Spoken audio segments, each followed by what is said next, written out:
Hi hello ಎಲ್ರಿಗೂ ನಮಸ್ಕಾರ. ನಾನು ಸಿದ್ದು ಮಠಪತಿ. ನಾನಿವತ್ತು ತುಂಬ ಇಂಪಾರ್ಟೆಂಟ್ ಒಂದು ವಿಷಯದ ಬಗ್ಗೆ ನಿಮ್ಮ ಜೊತೆ ಮಾತಾಡ್ಬೇಕಂತ ಬಂದಿದ್ದೀನಿ.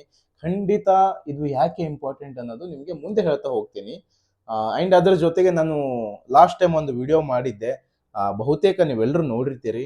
ಆ, ಯಾಕೆ ಐ ಟಿಯಲ್ಲಿ ಕನ್ನಡಿಗರು ಕಮ್ಮಿ ಇದ್ದಾರೆ, ಕನ್ನಡಿಗರು ಐ ಟಿಲಿ ಜಾಸ್ತಿ ಇರಬೇಕಂದ್ರೆ ಏನು ಮಾಡಬೇಕು, ಆ್ಯಂಡ್ ಸ್ಪೆಷಲಿ ಬೆಂಗಳೂರಲ್ಲಿ ನಾವು ಒಂಥರ ನಮ್ಮ ಮನೆಯಲ್ಲೇ ಒಂಥರ ಒಬ್ಬಂಟಿತನ ಫೀಲ್ ಆಗ್ತಾ ಇದೆ. ತುಂಬಾ ಜನ ನೋಡಿದ್ದೀನಿ, ತುಂಬಾ ಜನ ಫ್ರೆಂಡ್ಸು. ಸೊ ಅದ್ರ ಬಗ್ಗೆ ಮತ್ತೆ ರಿಪೀಟ್ ಮಾಡೋದು ಬೇಡ, ಅದನ್ನ ಇನ್ ಡೀಟೇಲ್ ಆಗಿ ಮಾತಾಡಿದ್ದೀನಿ. ನೀವು ನನ್ನ ರೀಸೆಂಟ್ ವಿಡಿಯೋ ಚೆಕ್ ಮಾಡಿದ್ರೆ ನಿಮ್ಗೆ ಖಂಡಿತ ಸಿಗುತ್ತೆ ಅದು.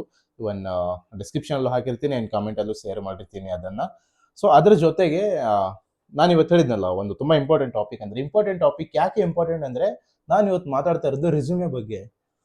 ಸೊ ರಿಸ್ಯೂಮೆ ಬಗ್ಗೆ ಅಂತ ಬಂದಾಗ, ನಾನು ತುಂಬಾ ಜನ ಟಾಪ್ ಲೀಡರ್ಸ್ ರಿಸ್ಯೂಮೆ ವರ್ಕ್ ಎಲ್ಲ ಮಾಡಿದ್ದೀನಿ. ಆ್ಯಂಡ್ ತುಂಬ ಜನ ಎಕ್ಸಿಕ್ಯೂಟಿವ್ ಲೀಡರ್ಸ್ ಕೂಡ ನನ್ನ ಟಚಲ್ಲಿ ಇದ್ದಾರೆ. ಅವ್ರ ಜೊತೆ ಕೂಡ ಮಾತಾಡ್ತಾ ಇರ್ತೀನಿ ಈ ಒಂದು ವಿಷಯಗಳ ಬಗ್ಗೆ.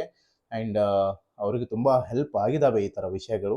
ಸೊ ಅದೇ ಒಂದು ಫಾರ್ಮುಲಾ ಕೂಡ ನಾನು ಬೇರೆ ಎಲ್ಲ ರೀತಿ ಒಂದು ರೆಸ್ಯೂಮ್ ರಿಲೇಟೆಡ್ ಏನೇ ಇದ್ರೂ ಕೂಡ ನಾನು ಅದನ್ನು ಅಪ್ಲೈ ಮಾಡ್ತಾ ಇರ್ತೀನಿ. ರಿಸ್ಯೂಮೆ ಯಾಕೆ ಇಂಪಾರ್ಟೆಂಟ್ ಆಗುತ್ತೆ ಅಂತ ಅಂದಾಗ, ತುಂಬ ಜನ ನನಗೆ ಮೆಸೇಜ್ ಮಾಡ್ತಾರೆ, ಕಾಲ್ ಮಾಡ್ತಾರೆ, ಇಮೇಲ್ ಮಾಡ್ತಾರೆ, ಮೀಟ್ ಆದಾಗೆಲ್ಲ ಹೇಳ್ತಾ ಇರ್ತಾರೆ ಅವರು. ತುಂಬ ಅಪ್ಲಿಕೇಶನ್ ಹಾಕ್ತಾ ಇರ್ತಾರೆ, ನೌಕರಿ, ಲಿಂಕ್ಡ್ಇನ್ ಎಲ್ಲ ಕಡೆ. ಬಟ್ ಯಾವುದೂ ರೆಸ್ಪಾನ್ಸ್ ಬರ್ತಾ ಇಲ್ಲ, ಕಾಲ್ ಬರ್ತಾ ಇಲ್ಲ. ಸೊ ಏನು ಮಾಡಬೇಕು, ಯಾಕೆ ಕಾಲ್ ಬರ್ತಾ ಇಲ್ಲ, ಯಾಕೆ ರೆಸ್ಪಾನ್ಸ್ ಬರ್ತಾ ಇಲ್ಲ ಅನ್ನೋ ವಿಷಯ ತುಂಬ ಇಂಪಾರ್ಟೆಂಟ್ ಆಗುತ್ತೆ. ಯಾಕಂದರೆ ರೆಸ್ಯೂಮೆ ಏನು ಗೊತ್ತಾ, ಫಸ್ಟ್ ಸ್ಟೆಪ್ ಅದು. ನೀವು ನಿಮ್ಮ ಸ್ಟೋರಿನ ಕನ್ವಿನ್ಸ್ ಮಾಡೋ ಫಸ್ಟ್ ಸ್ಟೆಪ್ ಅದು ರೆಸ್ಯೂಮೆ. ಸೊ ಅದು ಸರಿಯಾಗಿಲ್ಲ, ಅದರಲ್ಲಿ ಏನೋ ಸಮಸ್ಯೆ ಇದೆ ಅಂದಾಗ you not get any response. So ಅದನ್ನು ಸರಿಪಡಿಸೋದು ಹೇಗೆ, ಏನಿರಬೇಕು ಅದರಲ್ಲಿ? ಸೊ ಆಬ್ವಿಯಸ್ಲಿ ಒಂದು ಕ್ವಶನ್ಸ್ ಬಂದೇ ಬರುತ್ತೆ.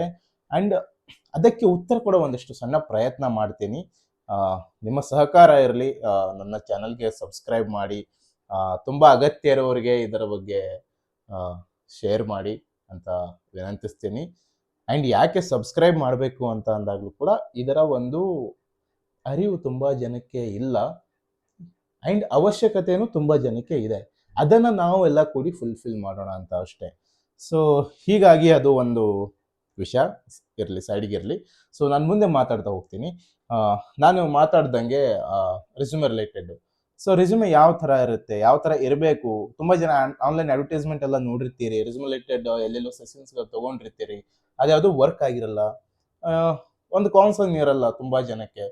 ಸೊ ಆ ಥರ ಅಂದಾಗ ಫಸ್ಟ್ ರೆಸ್ಯೂಮೆ ರಿಲೇಟೆಡ್ ಬಂದಾಗ, ರೆಸ್ಯೂಮೆ ಇಸ್ ಒಂಥರ ನಿಮ್ಮ ಕಥೆಯನ್ನು ಕನ್ವೆ ಮಾಡ್ತಾ ಇದ್ದೀರಾ. ಸೊ ಆ ಒಂದು ಕತೆ ಸ್ಟ್ರಾಂಗ್ ಆಗಿರಬೇಕು ಫಸ್ಟು.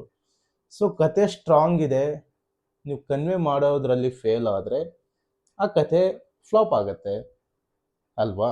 ಸೊ ಇದೇ ರೀತಿ ರೆಸ್ಯೂಮೆ ಕೂಡ.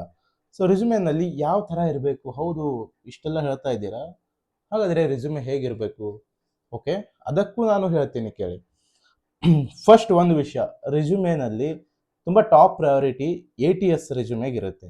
ಸೊ ನೀವು ತುಂಬ ಜನ ಕೇಳಿರ್ತೀರ ATS ಅಂದರೆ ಏನು. ತುಂಬ ಜನಕ್ಕೆ ಗೊತ್ತಿರ್ಬೋದು ATS ಬಗ್ಗೆ. And ATS is an applicant tracking system, ಅದೊಂದು ಸಿಸ್ಟಮ್. ಸೊ ATS ಹೇಗೆ ವರ್ಕ್ ಆಗುತ್ತೆ ರೆಸ್ಯೂಮೆನಲ್ಲಿ ಅಂತ ಅಂದಾಗ, ATS ರೆಸ್ಯೂಮೆ ಯಾವ ರೀತಿ ವರ್ಕ್ ಆಗುತ್ತೆ ಅಂದರೆ, ಒಂದು ಜಾಬ್ ರಿಕ್ವೈರ್ಮೆಂಟ್ ಇದೆ ಅಂದರೆ ಆ ಜಾಬ್ ಡಿಸ್ಕ್ರಿಪ್ಷನ್ ರಿಲೇಟೆಡ್ ಕೀವರ್ಡ್ಸ್ ಯಾವ ರೆಸ್ಯೂಮೆನಲ್ಲಿ ಜಾಸ್ತಿ ಇರುತ್ತೆ, ಆ್ಯಂಡ್ ರಿಲೆವೆಂಟ್ ಕೀವರ್ಡ್ಸು ಮತ್ತು ರಿಲೆವೆಂಟ್ ಡಿಸ್ಕ್ರಿಪ್ಷನ್ಗೆ ನಿಮ್ಮ ರೆಸ್ಯೂಮೆ ಯಾವ ರೀತಿ ಕನ್ವೆ ಆಗ್ತಾ ಇದೆ, ಆ ಒಂದು ಆಧಾರದ ಮೇಲೆ ATS ರೆಸ್ಯೂಮೆ ಶಾರ್ಟ್ ಲಿಸ್ಟ್ ಆಗುತ್ತೆ. ತುಂಬ ಜನಕ್ಕೆ ATS ಅಂದರೆ ಗೊತ್ತಿಲ್ಲ. ರೆಸ್ಯೂಮೆ ಅಂದರೆ ಏನು? ಒಂದಿಷ್ಟು ನನ್ನ ಕಾಂಟ್ಯಾಕ್ಟ್ ಡೀಟೇಲ್ಸು, ಎಜುಕೇಷನ್ನು, ಎಲ್ಲಿ ಪಾಸ್ ಆದೆ, ಯಾವಾಗ ಪಾಸ್ ಆದೆ, ಎಷ್ಟು ಪರ್ಸೆಂಟೇಜ್ ಬಂತು, ಇಲ್ಲಿ ವರ್ಕ್ ಮಾಡಿದೆ, ಇದು ವರ್ಕ್ ಮಾಡಿದೆ, ಅದಷ್ಟೇ ಅಲ್ಲ. ಆ್ಯಕ್ಚುಲಿ ರೆಸ್ಯೂಮೆಗೆ ಅದರದ್ದೇ ಆದ ಒಂದಿಷ್ಟು ಸ್ಟ್ಯಾಂಡರ್ಡ್ಸ್ ಇದ್ದಾವೆ. ಆ ಸ್ಟ್ಯಾಂಡರ್ಡ್ಸನ್ನು ಫಾಲೋ ಮಾಡಬೇಕು. ನೀವು ತುಂಬ ಈ ವಿಚಾರ ಬಂದಾಗ ನಾನೇನು ಮಾತಾಡಿದ ಲಾಸ್ಟ್ ಟೈಮ್, ಕನ್ನಡಿಗರು ಯಾಕೆ ಐ ಟಿಲಿ ಕಮ್ಮಿ ಇದ್ದಾರೆ ಅಂದರೆ, ಕನ್ನಡಿಗರು ಈ ಒಂದು ವಿಷಯದ ಕೊರತೆ ಇದೆ, ಈ ವಿಷಯದ ಬಗ್ಗೆ ಅರಿವಿಲ್ಲ ತುಂಬ ಜನಕ್ಕೆ. ತುಂಬ ಇವನ್ ನಾವು ಆನ್ಲೈನ್ ಆ್ಯಡ್ಸ್ ಕೂಡ ನೋಡ್ತೀವಿ, ಅದೆಲ್ಲ ಯಾರಿದ್ದಾರೆ? ತುಂಬ ಜನ ನಾರ್ತ್ ಇಂಡಿಯನ್ಸ್ ಅದರಲ್ಲಿ ತುಂಬ ಒಂದು ಜಾಸ್ತಿ ಸ್ಥಾನ ತಗೊಂಡಿದ್ದಾರೆ. ಇವನ್ ಬಿಸ್ನೆಸ್ಸು, ಆನ್ಲೈನ್ ಯಾವುದೇ ರಿಲೇಟೆಡ್ ಬಿಸ್ನೆಸ್ ಆಗಲಿ, ರೆಸ್ಯೂಮೆ ರಿಲೇಟೆಡ್ ಆಗಲಿ, ಅಡ್ವರ್ಟೈಸ್ ನೋಡಿದ್ರೆ ನಮ್ಮವ್ರು ಯಾರು ಮಾಡ್ತಾರೆ? ಯಾರು ಮಾಡ್ತಾ ಇಲ್ಲ. ಅವ್ರಿಗೆ ನಾಲೆಜ್ ಇದೆ, ಆ ಕಡೆ ಜನ ನಾಲೆಜ್ ತಗೋತಿದ್ದಾರೆ ಆ್ಯಂಡ್ ಅವ್ರು ಮುಂದೆ ಹೋಗ್ತಾ ಇದ್ದಾರೆ. ನಮ್ಮವ್ರಿಗೆ ಯಾಕೆ ಕೊಡ್ತಾ ಇಲ್ಲ, ಯಾರು ಕೊಡ್ತಾ ಇಲ್ಲ, ಯಾಕೆ ಕೊಡ್ತಾ ಇಲ್ಲ ಅಂದರೆ ನಮ್ಮಲ್ಲಿ ವಿಷಯದ ಕೊರತೆ ಇದೆ. ನಮ್ಮವ್ರು ಯಾಕೆ ಮುಂದೆ ಹೋಗ್ತಿಲ್ಲ ಅಂದರೆ ಆ ಥರ ಒಂದು ಮೋಸ್ಟ್ ಅಪ್ಡೇಟೆಡ್ ಫಾರ್ಮುಲಾಸ್ ನಮ್ಮ ಜನಕ್ಕೆ ತಲುಪ್ತಾ ಇಲ್ಲ. ತಲುಪಿದ್ರು ಕೂಡ ಬಿಸ್ನೆಸ್ ಕಾನ್ಸರ್ನ್ ಇಟ್ಕೊಂಡು ಕಮರ್ಷಿಯಲ್ ಇದರಲ್ಲಿದ್ದಾಗ ಸೊ ಅವಾಗ ಆಬ್ವಿಯಸ್ಲಿ ದಟ್ ಕಾನ್ಸರ್ನ್ ಇರಲ್ಲ ಅಲ್ಲಿ. ಹೀಗಾಗಿ ಆ ವಿಷಯದ ಕೊರತೆ ತುಂಬ ಬರುತ್ತೆ. ಸೊ ಇದನ್ನೆಲ್ಲ ಸರಿಪಡಿಸೋದು ಹೇಗೆ? ಓಕೆ, ಟೆಕ್ನಿಕಲ್ ರಿಸ್ಯೂಮೆ ಹೇಗಿರಬೇಕು ಹಾಗಾದರೆ? ಒಂದು ಟೆಕ್ನಿಕಲ್ ರಿಸ್ಯೂಮೆ ಅಂದರೆ I am just talking about applicant tracking system. Okay, so ಅದು ಯಾವುದೇ ಥರ ಒಂದು ನಿಮ್ಮ ಜಾಬ್ ಡಿಸ್ಕ್ರಿಪ್ಷನ್, ನಿಮ್ಮ ರೋಲ್ ಯಾವುದೇ ಆಗಿರ್ಬೋದು, ಯಾವ ಇಂಡಸ್ಟ್ರಿ ಆಗಲಿ, ಯಾವ ಸೆಕ್ಟರ್ ಕೂಡ ಆಗಿರಲಿ, so that's a ರಿಸ್ಯೂಮೆ. The ರಿಸ್ಯೂಮೆ should be technical. ಈ ಒಂದು ವಿಷಯ ಅಂತ ಬಂದಾಗ ನಾನು ಫಸ್ಟ್ ತುಂಬ ಪ್ರಯಾರಿಟಿ ಕೊಡೋದು ರೆಸ್ಯೂಮೆಗೆ. ನಿಮ್ಮ ಹತ್ರ ತುಂಬ ಸ್ಕಿಲ್ಸ್ ಇದೆ, ಇವರು ಅಪ್ ಸ್ಕಿಲ್ ಆಗಿದ್ದೀರಾ ತುಂಬ ವಿಷಯದಲ್ಲಿ, ಆ್ಯಂಡ್ ನಿಮಗೆ ಸಿಕ್ಕಾಪಟ್ಟೆ ನಾಲೆಜ್ ಇದೆ, ತುಂಬ ವರ್ಕ್ ಎಕ್ಸ್ಪೀರಿಯೆನ್ಸ್ ಇದೆ, ಎಲ್ಲ ಓಕೆ. ಬಟ್ ನೀವು ಕನ್ವೆ ಮಾಡೋದು ಹೇಗೆ ಅವರಿಗೆ? First communication way is resume ಅಲ್ವಾ? ಸೊ ನಿಮ್ಮ ರೆಸ್ಯೂಮೆ ಶಾರ್ಟ್ ಲಿಸ್ಟ್ ಆದಾಗ ಅಷ್ಟೇ ನೀವು ಇದನ್ನೆಲ್ಲ ತೋರಿಸ್ಕೋಬೋದು. ಸೊ ರೆಸ್ಯೂಮೆ ಶಾರ್ಟ್ ಲಿಸ್ಟ್ ಆಗ್ತಿಲ್ಲ ಅಂತ ಅಂದಾಗ ಇದೆಲ್ಲ ಯಾವುದು ವರ್ಕ್ ಆಗಲ್ಲ. ಸೊ ಇದೆಲ್ಲ ವರ್ಕ್ ಆಗಬೇಕಂದ್ರೆ ಇದೆಲ್ಲ ಚೇಂಜ್ ಮಾಡಬೇಕು. ಸೊ ಯಾರು ಚೇಂಜ್ ಮಾಡ್ತಾರೆ? ಸೊ ಇದೆಲ್ಲ ನಮ್ಗೆ ಯಾರು ಹೇಳ್ಕೊಡ್ತಾರೆ? ಸೊ ನಾನು ಹೇಗೆ ATS ರೆಸ್ಯೂಮೆ ಡೆವಲಪ್ ಮಾಡಬೇಕು? I am here. ನಾನು ನಿಮ್ಗೆ ಹೆಲ್ಪ್ ಮಾಡ್ತೇನೆ, ಖಂಡಿತ ಹೆಲ್ಪ್ ಮಾಡ್ತೀನಿ. ಓಕೆನಾ? ಸೊ ನನ್ನ ಉದ್ದೇಶ ಇಷ್ಟೇ, ನಮ್ಮವರು ಜಾಸ್ತಿ ಇಂಡಸ್ಟ್ರಿಲಿ ಇರಬೇಕು ಆ್ಯಂಡ್ ನಮ್ಮ ಜನಕ್ಕೆ ಇದರ ಒಂದು ಅರಿವು ಬರಬೇಕು. ಯಾಕಂದರೆ ಅವ್ರಿಗೆ ತುಂಬ ಅಗತ್ಯ ಇದೆ, ಅವಶ್ಯಕತೆ ಇದೆ. ಓಕೆನಾ? ಸೊ ನನಗೆ ತುಂಬ ಜನ ರೆಸ್ಯೂಮೆ ಶೇರ್ ಮಾಡ್ತಾರೆ. ಇವನ್ ನಾನು ಶಾಕ್ ಆಗಿದ್ದೇನೆಂದರೆ ಇಂಡಸ್ಟ್ರಿಯಲ್ಲಿ 10 to 15 ಇಯರ್ಸ್ ಎಕ್ಸ್ಪೀರಿಯನ್ಸ್ ಇರೋ ಜನ ಕೂಡ ಅವ್ರ ರೆಸ್ಯೂಮೆ ಕೂಡ ನೋಡಿ ನಾನು ಶಾಕ್ ಆಗಿದ್ದೀನಿ. ಸೊ ಓಕೆ, ಇಷ್ಟು ವರ್ಷ ಎಕ್ಸ್ಪೀರಿಯನ್ಸ್ ಇದೆ, ಅವ್ರ ರೆಸ್ಯೂಮೆ ಕೂಡ ಹೇಗೆ? ಸೊ ಇದೊಂಥರ traditional way of approach will not work for us. ಈಗಿನ ಒಂದು ಜನ್ರೇಷನಲ್ಲಿ ಈ ಒಂದು ಎಮರ್ಜಿಂಗ್ ಟೆಕ್ನಾಲಜೀಸ್ ನಡುವೆ ನಾವು ಕೂಡ ಅಷ್ಟೇ ಅಪ್ಡೇಟ್ ಆಗಿರಬೇಕು. ಸೊ ಆ ಅಪ್ಡೇಟ್ ಆಗಬೇಕಂದ್ರೆ ನಮಗೆ ವಿಷಯದ ತಿಳುವಳಿಕೆ ತುಂಬ ಇರಬೇಕು, ಮತ್ತು ಕರೆಕ್ಟಾಗಿ ಗೈಡೆನ್ಸ್ ಕೊಡೋರು ಸಿಗಬೇಕು. ಕರೆಕ್ಟಾಗಿ ಗೈಡೆನ್ಸ್ ಕೊಡೋರು, ನಮ್ಮನ್ನು ಅರ್ಥ ಮಾಡ್ಕೊಂಡವರು, ನಮ್ಮ ಒಂದು ಪ್ರಾದೇಶಿಕತೆಗೆ, ನಮ್ಮ ಒಂದು ಭಾಷೆಗೆ, ನಮ್ಮದೇ ಒಂದು ಭಾಷೆಯಲ್ಲಿ ನಮಗೆ ಕನ್ವೆ ಮಾಡೋರು ಬೇಕು. ಸೊ ಅದು ಇಲ್ಲ. ಸೊ ಅದನ್ನು ನಾನು ಫಿಲ್ ಮಾಡ್ತೀನಿ ಖಂಡಿತ. ನಾನು ನಿಮಗೆ ಲಾಸ್ಟ್ ಪ್ರಾಮಿಸ್ ಮಾಡಿದ್ದೀನಿ ಈ ಒಂದು ವಿಷಯದ ಬಗ್ಗೆ. ಇದನ್ನು ಖಂಡಿತ ನಾವೆಲ್ಲರೂ ಕೂಡಿ ಒಂದು ಬದಲಾವಣೆ ತರಬೇಕು. ನಿಮ್ಮೆಲ್ಲರ ಬೆಂಬಲ ಬೇಕಿದಕ್ಕೆ. ಸೊ ನನ್ನ ಈ ಒಂದು ವಿಡಿಯೋ ಮಾಡೋ ಉದ್ದೇಶ ಕೂಡ ಅದೇ, ನಮ್ಮ ಜನರಿಗೆ ಅಪ್ಸ್ಕಿಲ್ ಮಾಡಬೇಕು, ಅವರನ್ನು ಇಂಡಸ್ಟ್ರಿ ಟಾಪ್ ಲೀಡರ್ಸ್ ಲೆವೆಲ್ಗೆ ತೊಗೊಂಡು ಹೋಗಬೇಕು. ಯಾಕೆ ನಮ್ಮ ಜನ ಬರೀ ಮ್ಯಾನೇಜರ್ಸ್ ಕೆಳಗಡೆ, ತಮಿಳ್ ಮ್ಯಾನೇಜರ್ಸು, ತೆಲುಗು, ಹಿಂದಿ ಇಂಥವ್ರ ಕೆಳಗಡೆ ವರ್ಕ್ ಮಾಡ್ತಿದ್ದಾರೆ ತುಂಬ ಜನ. ಇವನ್ ಎಷ್ಟೋ ಜನ ನಮ್ಮದು ಫ್ರೆಂಡ್ಸ್ ಕೂಡ ಫೇಸ್ ಮಾಡಿದ್ದಾರೆ. ಅಲ್ಲಿ ಒಂದು ಏನಂತಾರೆ, ಕೀಳರಿಮೆ ಒಂದು ಹುಟ್ಕೊಳ್ಳುತ್ತೆ ಆಟೋಮೆಟಿಕ್ ಆಗಿ. ಯಾಕಂದರೆ ಅಲ್ಲಿ ಗುಂಪುಗಾರಿಕೆ ಇರುತ್ತೆ. ಆ ಗುಂಪುಗಾರಿಕೆಯಲ್ಲಿ ನಾವು ಸಿಕ್ಕಾಕೊಂಡಾಗ ನಮಗೆ ಒಂದು ಕಾನ್ಫಿಡೆನ್ಸ್ ಲೆವೆಲ್ ಕಮ್ಮಿ ಆಗುತ್ತೆ. ಎಷ್ಟೋ ಜನ ಹತಾಶರಾಗ್ತಾರೆ. ಅದು IT-ಲಿ ಈ ಥರ ಸಮಸ್ಯೆಗಳು ಇತ್ತೀಚೆಗೆ ತುಂಬ ಹುಟ್ಕೋತಾ ಇದ್ದಾವೆ. ಅದ್ರ ಬಗ್ಗೆ ಕನ್ಸರ್ನ್ ಮಾಡಬೇಕು. ಆ್ಯಕ್ಚುಲಿ ಅದು ತುಂಬ ಇಂಪಾರ್ಟೆಂಟ್ ವಿಷಯ. ನಾವು ಎಷ್ಟೆಲ್ಲ ಮಾತಾಡ್ತೀವಿ, ರಾಜಕೀಯ ಮಾತಾಡ್ತೀವಿ, ಅದು ಮಾತಾಡ್ತೀವಿ, ಎಂಟರ್ಟೈನ್ಮೆಂಟ್ ರಿಲೇಟೆಡ್ಡು, ಸಿನಿಮಾ ಎಲ್ಲ ಮಾತಾಡ್ತೀವಿ. ಬಟ್ ಇದು ತುಂಬ ಗಂಭೀರವಾದ ವಿಷಯ. ಇದ್ರ ಬಗ್ಗೆ ತುಂಬ ಜನ ಮಾತಾಡ್ತಾ ಇಲ್ಲ, ಮಾತಾಡಬೇಕು. ಯಾಕೆ ಮಾತಾಡಬೇಕು ಅಂದರೆ ಬದಲಾವಣೆ ತರಬೇಕು. ಆ ಒಂದು ಬದಲಾವಣೆ ತರಬೇಕಂದ್ರೆ ನಾವು ಎಲ್ಲ ರೀತಿಯಿಂದ ರೆಡಿ ಆಗಬೇಕು. ಟಾಪ್ ರೇಟೆಡ್ ರೆಸ್ಯೂಮೆ ಡೆವಲಪ್ಮೆಂಟ್ ಅಂತ ಬಂದಾಗ, ಸೊ ಇಂಡಸ್ಟ್ರಿನಲ್ಲಿ ನಾನು ಸೆಟ್ಲ್ ಆಗಬೇಕು, ನನಗೆ ಟಾಪ್ ಪೊಸಿಷನ್ ಬೇಕು, ಆ್ಯಂಡ್ ನಮ್ಮ ಒಂದು ಕನ್ನಡದ ಜನ ಜಾಸ್ತಿ ಇರಬೇಕು ಕರ್ನಾಟಕದಲ್ಲಿ. ನಾನು ಬೇರೆ ಕಡೆ ಹೇಳ್ತಲ್ಲ, ನನ್ನ ಹತ್ರ ಕರ್ನಾಟಕದಲ್ಲಿ ಕನ್ನಡಿಗರು ಇಲ್ಲ. IT-ನಲ್ಲಿ ಬರೀ 30% ಜನ ಅಷ್ಟೇ ಒಂದು ಕನ್ನಡಿಗರು ಬೇರೆ ಬೇರೆ ಇಂಡಸ್ಟ್ರಿಯಲ್ಲಿ ವರ್ಕ್ ಮಾಡ್ತಿದ್ದಾರೆ. IT-ನೇ ಅಂತಲ್ಲ, ಯಾವುದೇ ರಿಲೇಟೆಡ್ ಆಗಲಿ. ಸೊ ಹೀಗೆ ಯಾಕೆ ಆಗ್ತಿದೆ ಅಂದಾಗ ಈ ಥರ ವಿಷಯಗಳ ಕೊರತೆ.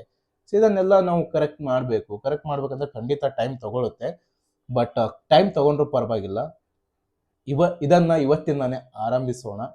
ಸೊ ಈ ಥರದ್ದೆಲ್ಲ ATS ರೆಸ್ಯೂಮೆ ಹೇಗೆ ಕ್ರಿಯೇಟ್ ಮಾಡಬೇಕು, ಯಾರು ಮಾಡಿಕೊಡ್ತಾರೆ, ಆ್ಯಂಡ್ ನಮಗೆ ಒಂದು ಕರೆಕ್ಟ್ ಗೈಡೆನ್ಸ್ ಬೇಕು. ಖಂಡಿತ ನಾನು ಇದ್ದೀನಿ, ನಾನು ನಿಮಗೆ ಹೆಲ್ಪ್ ಮಾಡ್ತೀನಿ. ಸೊ ನೀವು ನನಗೆ ಕನೆಕ್ಟ್ ಮಾಡ್ಬೋದು. ನಾನು ನನ್ನ ನಂಬರ್ ಕೂಡ ಶೇರ್ ಮಾಡ್ತೀನಿ, ನನಗೆ ಪಿಂಗ್ ಮಾಡಿದರೆ. ಆ್ಯಂಡ್ ಕಮೆಂಟಲ್ಲೂ ಕೂಡ ಕಮೆಂಟ್ ಮಾಡಿ ಯಾರ್ಯಾರಿಗೆ ಇದ್ರ ಅಗತ್ಯ ಇದೆ. ಯಾಕಂದರೆ ನಾನು ರೆಡಿ ಮಾಡಿರೋ ರಿಸ್ಯೂಮೇಸು 99% ಶಾರ್ಟ್ ಲಿಸ್ಟಿಂಗ್ ರೇಟ್ ಇದೆ. ಯಾಕೆ? ATS ಒಂದೇ ಅಲ್ಲ, ರಿಕ್ರೂಟರ್ ಆಪ್ಟಿಮೈಸ್ಡ್. ATS ಅಲ್ಲಿ ಒಂದು ಅಪ್ಲಿಕೇಶನ್ ಆಗಿದ್ರೆ 1000 ರಿಸ್ಯೂಮೇಸ್ ಬಂದರೆ ಅದರಲ್ಲೂ ATS ಅಲ್ಲಿ ಒಂದಿಷ್ಟು ಶಾರ್ಟ್ ಲಿಸ್ಟ್ ಆಗ್ತವೆ. ಸೊ ATS ಶಾರ್ಟ್ ಲಿಸ್ಟ್ ಆದಮೇಲೆ ಹೇಗೆ ನಿಮಗೆ ಇಂಟರ್ವ್ಯೂ ಕಾಲ್ ಬರುತ್ತೆ? Not only ATS short list ಆದಮೇಲೆ ನಿಮ್ಮ ರಿಸ್ಯೂಮೆ ರಿವ್ಯೂ ಆಗುತ್ತೆ. ಸೊ ರಿಸ್ಯೂಮೆ ರಿವ್ಯೂ ಆದಮೇಲೆ ನಿಮಗೆ ಒಂದು ಶಾರ್ಟ್ ಲಿಸ್ಟಿಂಗ್ ಆದಮೇಲೆ ನಿಮಗೆ ಒಂದು ಕಾಲ್ ಬರುತ್ತೆ. ಸೊ ಅಷ್ಟೆಲ್ಲ ಆಗಬೇಕಂದ್ರೆ ಹೇಗೆ ಮಾಡಬೇಕಂದ್ರೆ ಇದೊಂದು ಪ್ರೋಸೆಸ್ ಇದೆ. ಆ ಪ್ರೋಸೆಸ್ಸನ್ನು ನಾವು ಪಾಸ್ ಮಾಡಬೇಕು ಅಷ್ಟೇ. ಸೊ ಪಾಸ್ ಮಾಡೋಕ್ಕೆ ಯಾರು ಹೆಲ್ಪ್ ಮಾಡ್ತಾರೆ ಅಂದರೆ ನಾನು ಹೆಲ್ಪ್ ಇದ್ದೀನಿ. ಸೊ ತುಂಬ ಜನಕ್ಕೆ ರೀಸೆಂಟಾಗಿ ನಾನು ಎಷ್ಟೋ ಜನಕ್ಕೆ ರೆಸ್ಯೂಮೆ ಮಾಡಿಕೊಟ್ಟಿದ್ದೀನಿ ಆ್ಯಂಡ್ ತುಂಬ ಜನಕ್ಕೆ ಅದು ಹೆಲ್ಪ್ ಆಗಿದೆ. ಆ್ಯಂಡ್ ಇವನ್ ನಾನು ಬೇರೆ ಬೇರೆ ಪ್ಲಾಟ್ಫಾರ್ಮಲ್ಲೂ ಕೂಡ ಯಾವ ರೀತಿ ಒಂದು ಅಪಾರ್ಚುನಿಟೀಸನ್ನು ಗ್ರ್ಯಾಬ್ ಮಾಡಬೇಕನ್ನೋದು ಕೂಡ ತುಂಬ ಜನಕ್ಕೆ ಹೇಳ್ಕೊಟ್ಟಿದ್ದೀನಿ ಆ್ಯಂಡ್ ಹೇಳ್ಕೊಡ್ತಾನೆ ಇರ್ತೀನಿ. ನನಗೆ ಹೆಲ್ಪ್ ಮಾಡೋಕ್ಕೆ ತುಂಬ ಖುಷಿ ಆಗುತ್ತೆ. ಆ್ಯಕ್ಚುಲಿ ರಿಸಲ್ಟ್ಸ್ ನೋಡಿ ಖುಷಿ ಆಗುತ್ತೆ ಎಲ್ಲಕ್ಕಿಂತ. ನಾನು ಮಾಡಿದ್ದು ಅಟ್ಲೀಸ್ಟ್ ವರ್ಕ್ ಆಗಿದೆ ಅನ್ನೋದು ನನಗೆ ತುಂಬ ಖುಷಿ ಆಗುತ್ತೆ. ಸೊ ಖಂಡಿತ ಈ ಒಂದು ವಿಷಯದ ಬಗ್ಗೆ ಇನ್ನೂ ಮಾತಾಡ್ತೀನಿ. ಇದು ಸುಮ್ಮನೆ ಒಂದು ಹೈ ಲೆವೆಲ್ ಮಾತು ಅಷ್ಟೇ ನಿಮ್ಮ ಜೊತೆಗೆ. ಸೊ ಇನ್ ಡೀಟೇಲ್ ಆಗಿ ನೆಕ್ಸ್ಟ್ ವಿಡಿಯೋದಲ್ಲಿ ಎಕ್ಸಾಕ್ಟ್ ಆಗಿ ರಿಸ್ಯೂಮೆ ಹೇಗಿರಬೇಕು, ಏನೇನು ಇರಬೇಕು, ಹೇಗಿರಬೇಕು ಅನ್ನೋಕ್ಕಿಂತ ಏನಿರಬಾರ್ದು ಅನ್ನೋದು ತುಂಬ ಮ್ಯಾಟ್ರ್ ಆಗುತ್ತೆ. ಏನಿರಬಾರ್ದು ಅನ್ನೋದು ಈಗಲೇ ಹೇಳ್ತೀನಿ ಕೇಳಿ.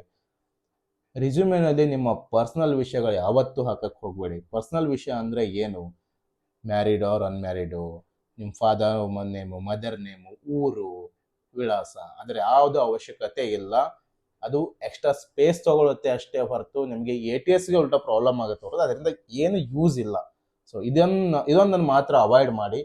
ಆ್ಯಂಡ್ ನೆಕ್ಸ್ಟ್ ವಿಡಿಯೋದಲ್ಲಿ ಇನ್ ಡೀಟೇಲ್ ಆಗಿ ATS ರೆಸ್ಯೂಮೆ ಬಗ್ಗೆ ಹೇಳ್ತೀನಿ ಆ್ಯಂಡ್ ಅದ್ರ ಬಗ್ಗೆ ಮಾತಾಡ್ತೀನಿ. ಸೊ ಅಲ್ಲಿ ತನಕ ವೇಟ್ ಮಾಡಿ. ನಿಮ್ಮೆಲ್ರಿಗೂ ಒಳ್ಳೆಯದಾಗಲಿ. ತುಂಬ ತುಂಬ ಧನ್ಯವಾದಗಳು.